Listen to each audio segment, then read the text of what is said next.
Lionel মেসির শেষ বিশ্বকাপকে ঘিরে আর্জেন্টিনা দলে তৈরি হচ্ছে বিশেষ এক আবেগের ঢেউ। 2026 বিশ্বকাপকে সামনে রেখে লা আলবিসেলেস্তেরা ফিরতে চায় আরও ভয়ঙ্কর স্কোয়াড নিয়ে। কাতার বিশ্বকাপ জয়ের পরও দলটির ক্ষুধা যে একটুও কমেনি সেটাই প্রমাণ করতে চায় লিওনেল মেসি।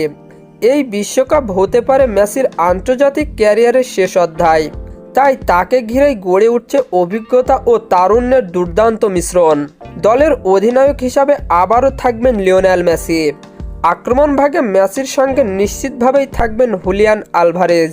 অ্যাটলেটিকো মাদ্রিদের এই স্ট্রাইকার বর্তমানে হয়ে উঠেছেন আর্জেন্টিনার গোল মেশিন। লাউতারো মার্টিনেজও স্কোয়াডের অন্যতম গুরুত্বপূর্ণ সদস্য। ইন্টার মিলানের এই ফরওয়ার্ড বড় ম্যাচের খেলোয়াড় হিসাবে পরিচিত। ডান উইংয়ে জায়গা পেতে পারেন গার্নাচো। যদি ফিটনেস ধরে রাখতে পারেন তাহলে তার কাছ থেকে ভালো কিছুই পাবেন লিওনেল স্ক্যালোনি। মিডফিল্ডে অভিজ্ঞতার প্রতীক হয়ে থাকবেন রদ্রিগো ডি পল।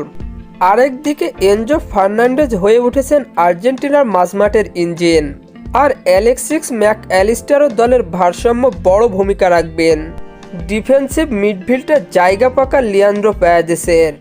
রক্ষণভাগে নেতৃত্ব দেবেন Cristian Romero. Lisandro Martinez fit থাকলে তিনিও থাকবেন প্রথম পছন্দে। নাহুয়েল মোলিনা ডান দিকের রক্ষণে শক্ত অবস্থান গড়ে তুলেছেন। বাম দিক সামলাতে পারেন নিকোলাস তাগলিয়াফিকো।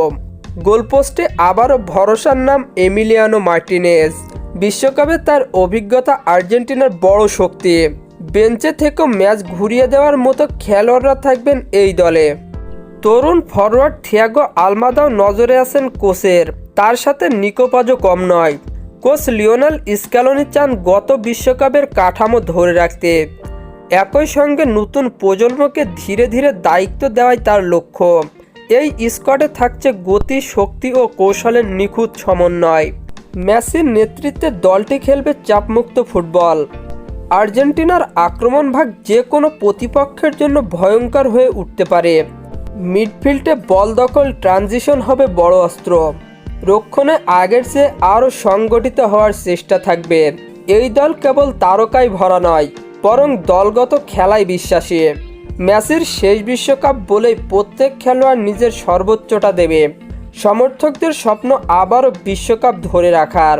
আর্জেন্টিনার ফুটবল ইতিহাসে এটি হতে পারে আরেকটি স্মরণীয় অধ্যায়।